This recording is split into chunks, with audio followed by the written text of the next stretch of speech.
Build a voyaging canoe. Sail to your homeland. Bring back pride and dignity. Give it to your kupuna and to your children.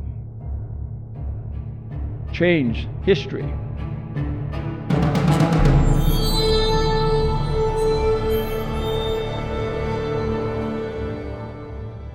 Rasing Hawaiki is a symphony inspired by the Polynesian voyaging canoe, Hokulea. When our people started to research and go relearn indigenous knowledge, we found out that the native Hawaiians and the Polynesians, by far, are the greatest naturalists in the world.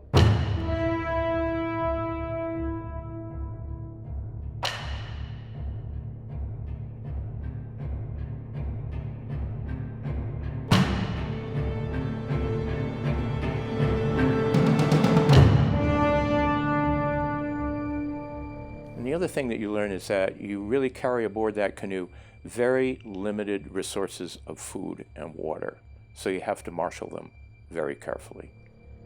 Hawaiians have a word for that. It's malama, to care for. The genesis of the work began when I was asked to compose a work to celebrate the return of Hokulea from their worldwide voyage in 2017 called Malama Honua. Take Hokulea around the world, because you can't protect what you don't understand, and you won't if you don't care. And I know it reminded us when we voyaged on Hokulea around the world that we were on a voyage called Malama Honua, or caring for the planet. And the message of that voyage is that all of us living on planet Earth have to learn to live sustainably within the natural limits of our environments. To understand the history of Hokulea, I looked to Sam Lowe's book, Hawaiki Rising, which documents the early history and the beginning of Hokulea and the Polynesian Voyaging Society. The title of my book, Hawaiki Rising, and of the symphony, Rasing Hawaiki, has many different meanings to me. Hawaiians would call it kauna, or hidden meanings, layers of meaning.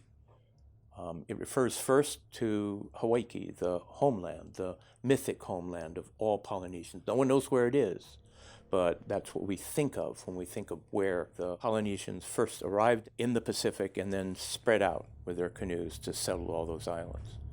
Secondly, it referred to a kind of common parlance of sailors, that when they come from a long sea voyage and sea land for the first time, it appears to rise above the surface of the ocean. So they would say, we raised Hawaii on such and such a day, and write it in their logs. And it refers as well to Ediacao's dream, which was to raise Tahiti from the ocean by voyaging aboard Hokulea. So that's in it. But most of all, I think it refers to the raising of consciousness, of pride among Hawaiians in the great voyaging heritage of their ancestors, and the fact that they were the world's greatest seafarers who had discovered and settled 1/3 of the Earth's surface, and who had done it 1,000 years before Europeans even knew the Pacific existed.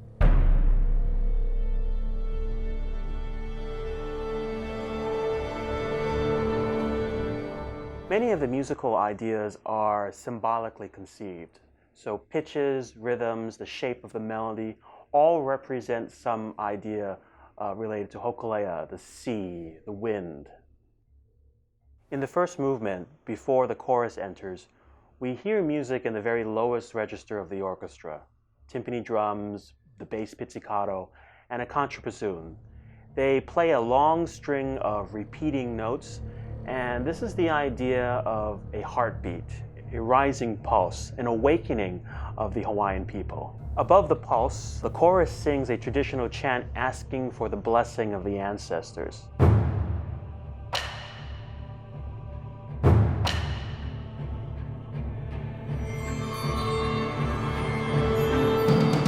The other main idea is the Hokulea theme. This is the very first music heard, and it is a series of 4 pitches, and they correspond to the 4 syllables of Hokulea's name.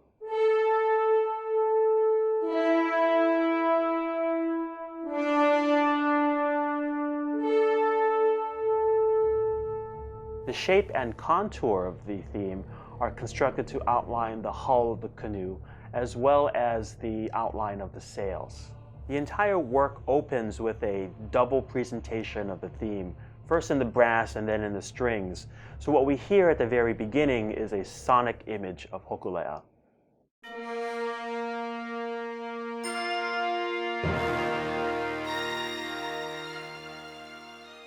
This theme comes back a number of times throughout the entire work, and it also ends the first movement.